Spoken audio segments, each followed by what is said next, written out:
Let's talk about the prerequisites of Salah. That is, what you must do before commencing Salah. There are 6 things that you need to keep in mind. Let's begin.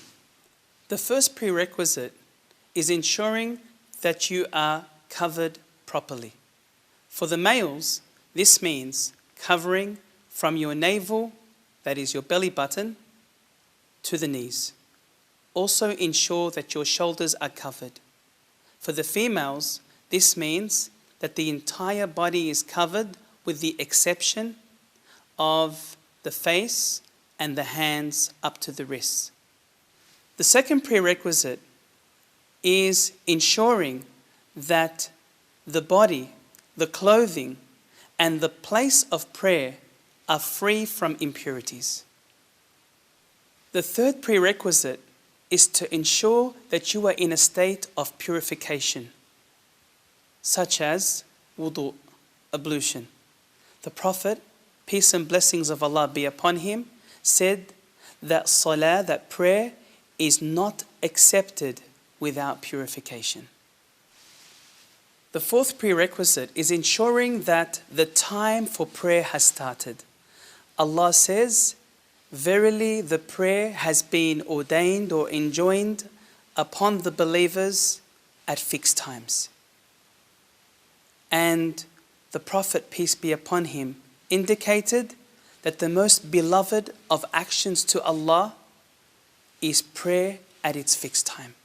The fifth prerequisite is to face the Qibla, that is, the direction of the Kaaba in Mecca.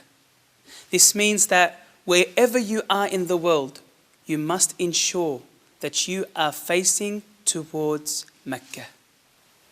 The sixth and final prerequisite applies to when you are praying alone and in an open area. That is, to pray with a partition in front of you, known as the sutra.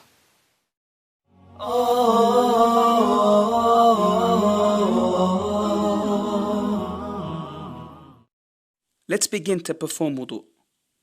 It is important that you perform the following steps of wudu in order. Step 1. Begin in the name of Allah by saying Bismillah. Step 2. Completely wash the hands, including the wrists and between the fingers 3 times. Step 3. Put water into your mouth using the right hand. Swirl it around in your mouth, then expel. Do this 3 times. Step 4. Sniff water into the nostrils as far as possible with the right hand and then blow it out using the left hand. Do this 3 times. Step 5. Washing the face from the forehead to the chin and from the left earlobe to the right earlobe, making sure the whole face is washed. Do this 3 times. The one who has a beard should also run the wet fingers through it. Step 6. Wash the right arm beginning at the fingertips, washing the entire hand and arm up to and including the elbow. Do this 3 times. The same is done for the left arm, beginning at the fingertips, washing the entire hand and arm up to and including the elbow. Do this 3 times. Step 7. Starting at the fringe, moving the hands to the back of the hairline and then back to the fringe all in one movement. This is done once only. Step 8. Wipe the insides of both ears with the index fingers and the back of the ears with the thumbs. This is done only once. Step 9. Wash the right foot including the ankle. Make sure between the toes are also washed using the small pinky finger. Do this 3 times. The same is done for the left foot, washing it up to and including the ankle, ensuring you wash between the toes using the small pinky finger. Do this 3 times. Step 10. It is preferred to seal your wudu with the declaration of faith, saying, أشهد أن لا إله إلا الله وأشهد أن محمدا عبده ورسوله. This means, I bear witness that there is no God worthy of worship except Allah, and I bear witness that Muhammad sallallahu alayhi wasallam is his slave and messenger. You may also add to this saying, Allahumma ja'alni min at-tawwabin waj'alni min al-mutatahhirin, which means, O Allah, make me among those who turn in repentance to you, and make me among those who purify themselves. Upon the completion of the steps of wudu, one is now ready to pray as long as they don't nullify the wudu.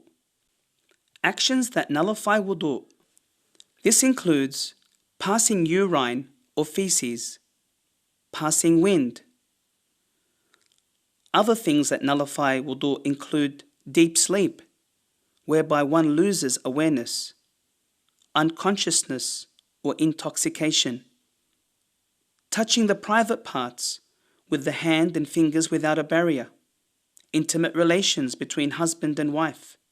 If a person forgets whether they have nullified their wudu or not, then this does not nullify their ablution, regardless of whether the person is praying or not, until they are certain that they have nullified their ablution. Don't forget that you must perform the steps of wudu in order.